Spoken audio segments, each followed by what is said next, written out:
नागपंचमीच्या हार्दिक शुभेच्छा. नागदेवता आली घरी, श्रावण सणाला भारी.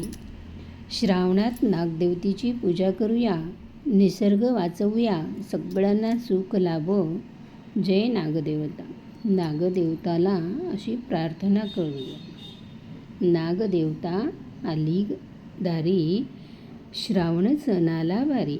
श्रावण सणाला भारी. आपण म्हटलं की नागाची पूजा, नागाला नेहमी दूध लाह्यांचा नैवेद्य दाखवला जातो. उकडीचा नैवेद्य दाखवावा. उकडीचा नैवेद्य खूप महत्त्वाचा असतो.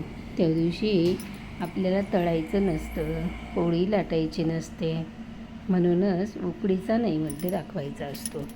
मग उकडीचा नैवेद्य कसा करतात, म्हणूनच तुम्हाला आज मी व्हिडिओ टाकला की उकडीचा नैवेद्य कसा करावा म्हणून. नमस्कार, मी प्रमिला छंदमध्ये आपलं स्वागत करते. आज आहे श्रावण महिन्यातील अतिशय पवित्र दिवस नागपंचमी. आज नागदेवतेची पूजा करतो आणि एक सुंदर कथा ऐकतो.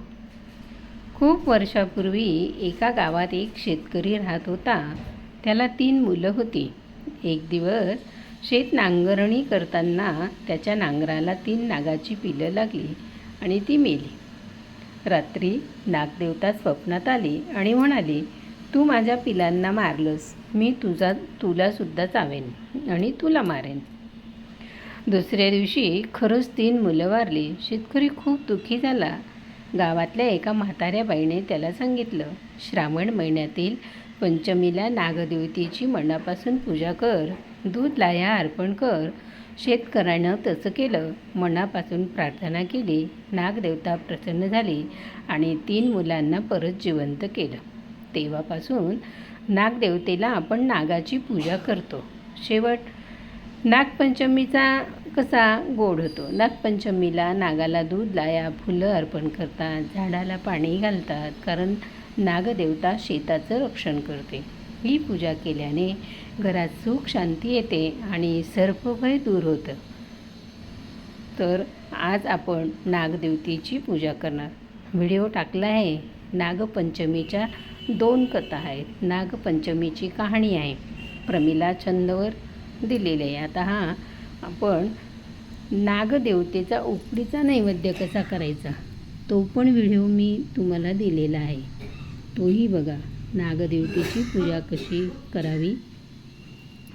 नाव सौ प्रमिला रवींद्र ब्राह्मणकर.